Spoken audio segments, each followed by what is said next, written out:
Charcot-Marie-Tooth disease is the most common inherited neurological disorder. Charcot-Marie-Tooth disease is not to be confused with the Charcot disease. There is confusion in the community. What we see often in letter requests is confusion between Charcot and Charcot-Marie-Tooth disease. Unfortunately, they begin with the same word, but Charcot disease refers to amyotrophic lateral sclerosis, which is a very serious disease that leads to death in 2 years. On the other hand, you can live with Charcot-Marie-Tooth all your life. In Charcot-Marie-Tooth disease, a genetic malfunction corrupts the synthesis of a protein that is a constituent of the peripheral nerve, either of the myelin sheath or of the axon.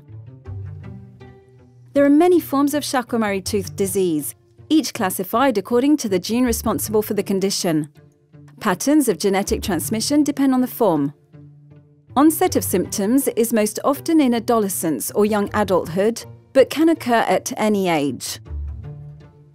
Charcot-Marie-Tooth disease usually isn't life-threatening, but as of today, there is no cure.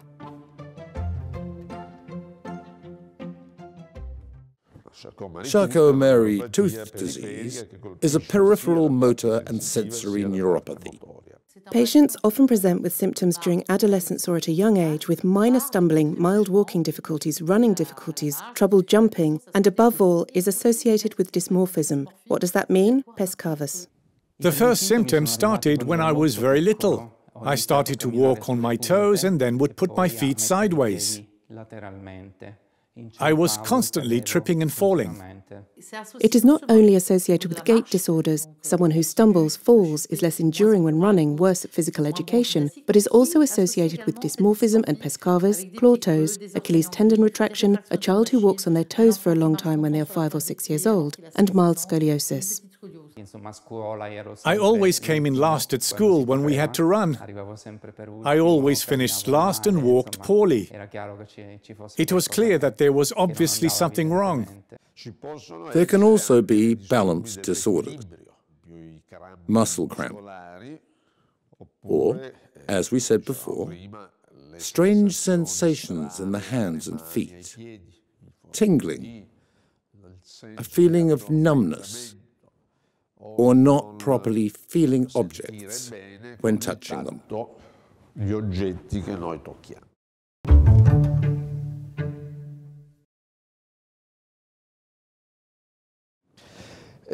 However, at the onset of this disease, the signs are unclear.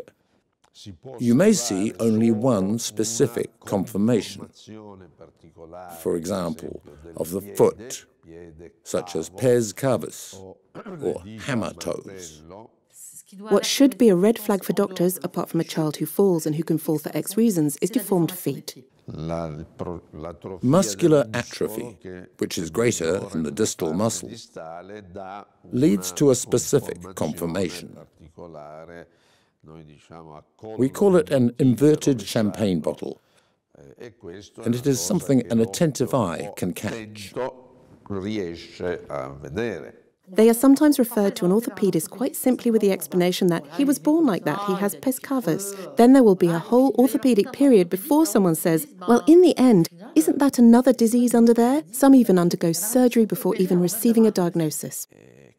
So, beware of walking disorders. Also, beware of any hand disorders that the patient reports to the doctor. And also, take care if the patient reports sensory disorders or strange sensations, especially in their hands and feet.